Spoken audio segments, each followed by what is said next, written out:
It's Dr. Toker, your friendly neighborhood colorectal surgeon. Today we're going to talk about ways that you can try to avoid hemorrhoid surgery. Now, you've probably heard the rumors that hemorrhoid surgery is no fun. Having hemorrhoids is no fun, to be honest with you. And so a lot of people will put off coming to see me for many, many years with hemorrhoidal complaints because they know the surgery is kind of scary. And while their butt hurts, they kind of hope that it gets better. But they really don't know what to do to make things better. So they come see me in the office. The advice I grant patients in the office is so straightforward and simple that it can be disappointing to some patients. I had one lady, oh my gosh, when I first started my practice, so 17 years ago, who came in, she's complaining of hemorrhoids. It's been happening since she had her children a million years ago. And so I gave her this simple advice I'm about to regale upon you. It's very simple stuff.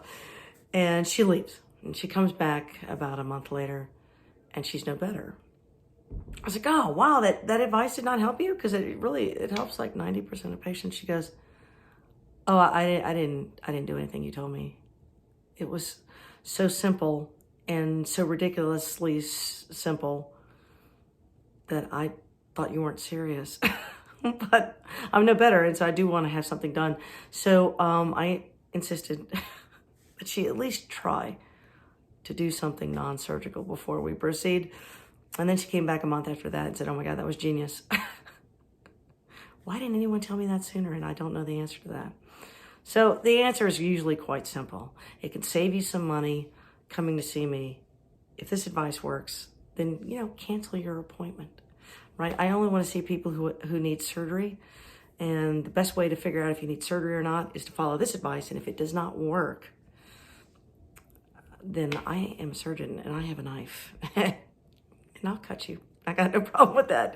All right. So what is the advice? So the most common complaints with hemorrhoids will be the skin is itching, or they've got like bleeding perhaps, or some swelling. Maybe something comes and goes back there. They didn't even, like, are there aliens in my body? I don't know what's going on. And so pain, itching, bleeding are the three most common reasons someone will have a hemorrhoid and come see me. Now, it is actually important to know that not everything on your bottom is a hemorrhoid.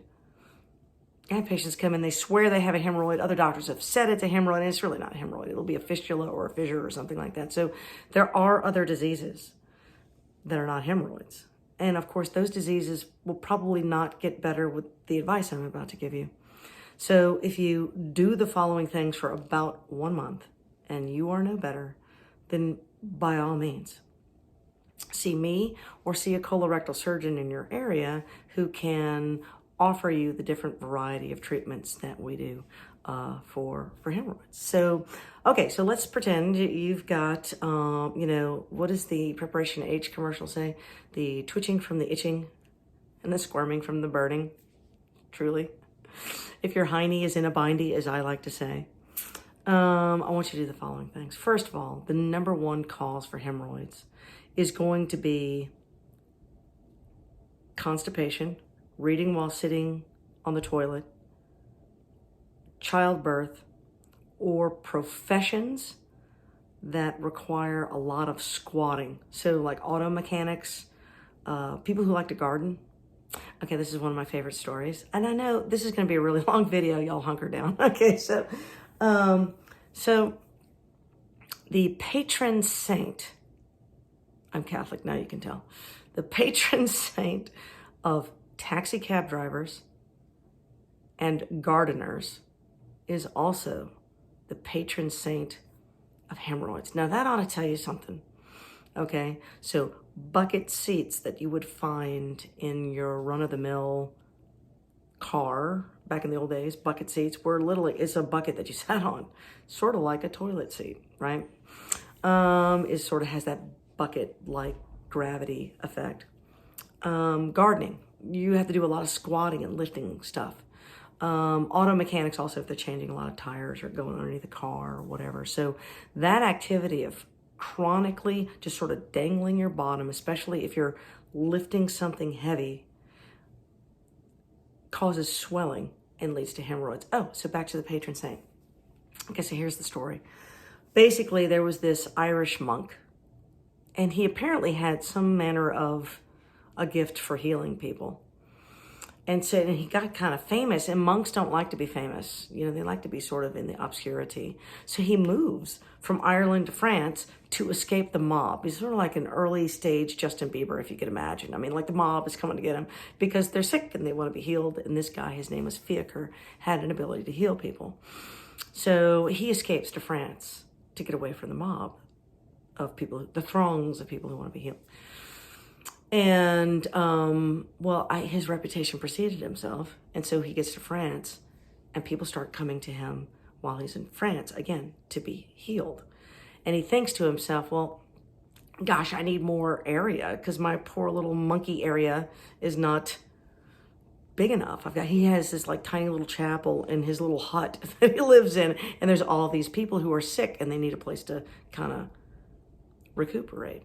So he's trying to build a hospital, for lack of better words, right? So he goes to the bishop and says, I need more land. And of course, the bishop is not about to give you land because that's a totally different political story, but okay, might have been a little corrupt at the time. But anyway, so they were not about to give the land.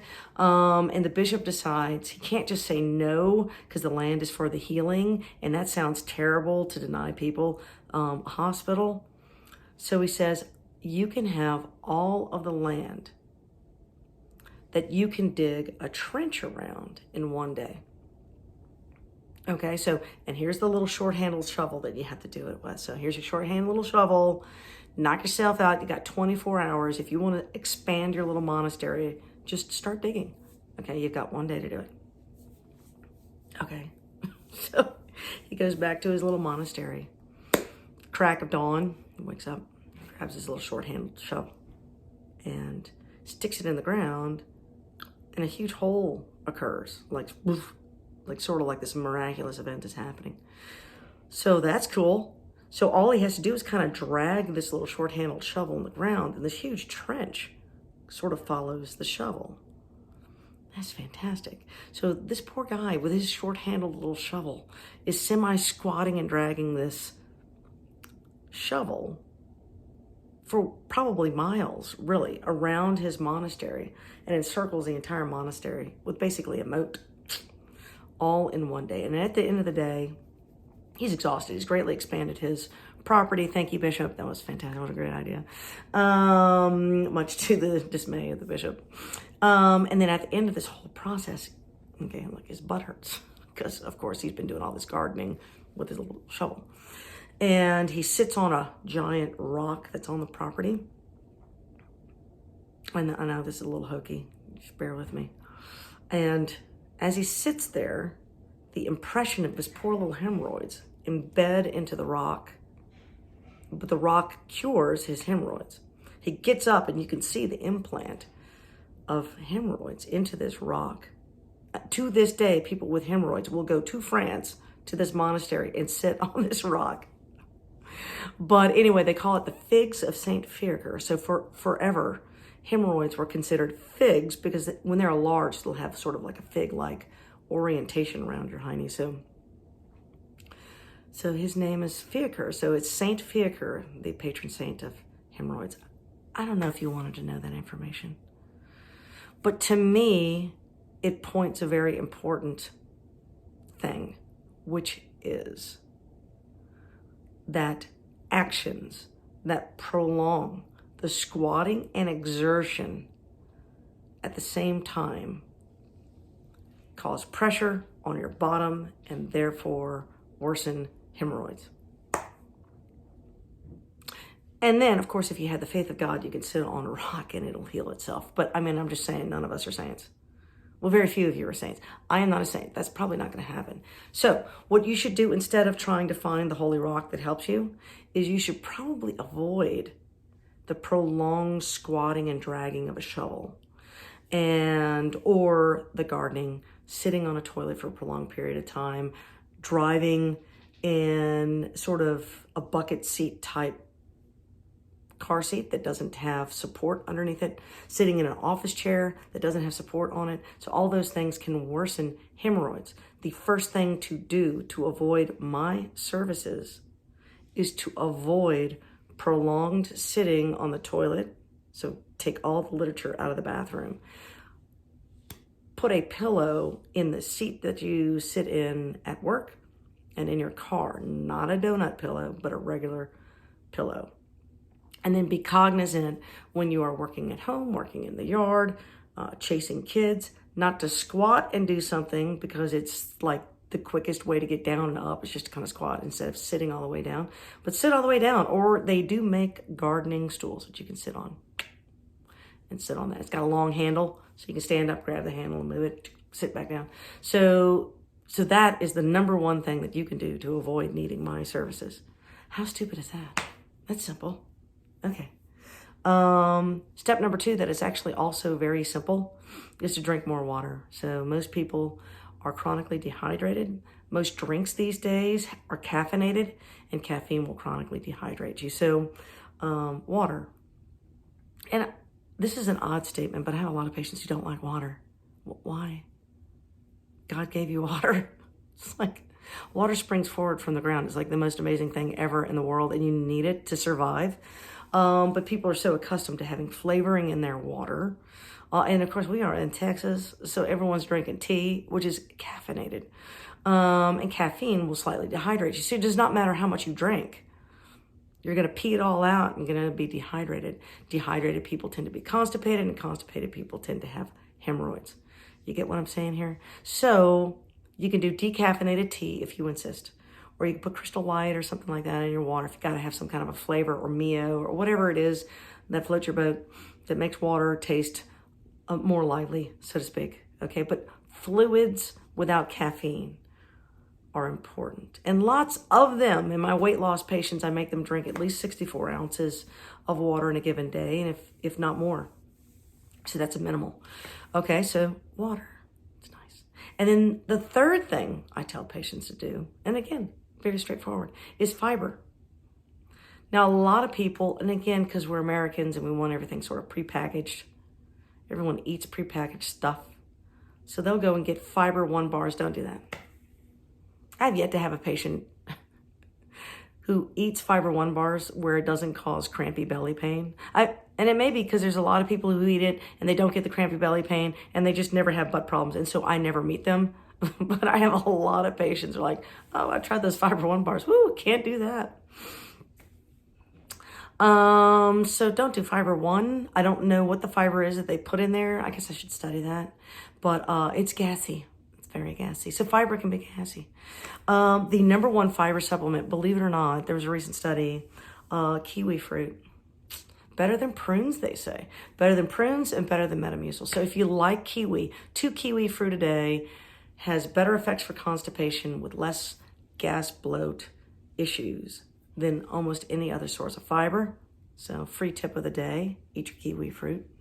But dried fruit, such as prunes, apricots, dates, these things have a lot of fiber in them. Fruit fiber is very soluble, and it is soluble fiber that helps with constipation with less gas bloat.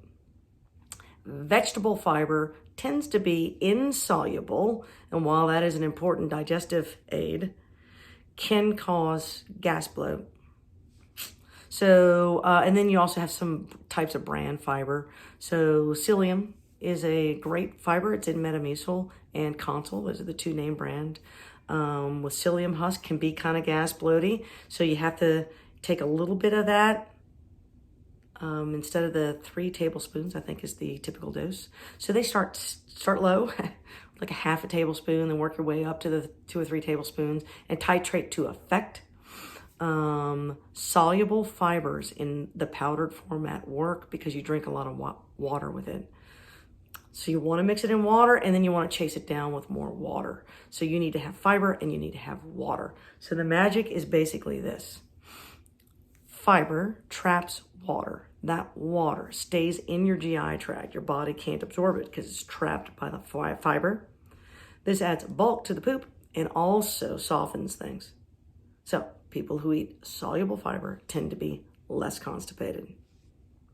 If you're less constipated, you tend to have fewer hemorrhoids. So that's just kind of how that works. So you want to do a fiber supplement with a lot of water We typically do not suggest fiber pills unless you have diarrhea. I might have to do a video on fiber. It's magical. It's like a magical item. But so if you have diarrhea, we take fiber to firm the stool. And if you have constipation, you do soluble fiber mixed in water to soften the stool. I don't know if that makes any sense. So let's recap, shall we? Now that we're 15 minutes into this damn video and I have gone totally on an ADD rant.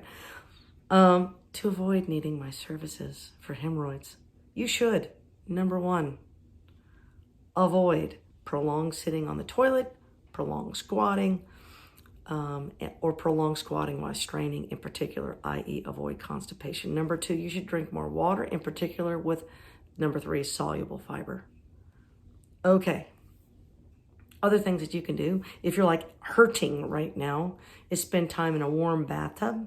Warm water relaxes the muscles. When the muscles are relaxed, it allows hemorrhoids to kind of suck back on the inside of your body where they actually do belong. And then what are we on? Number 5. Yes.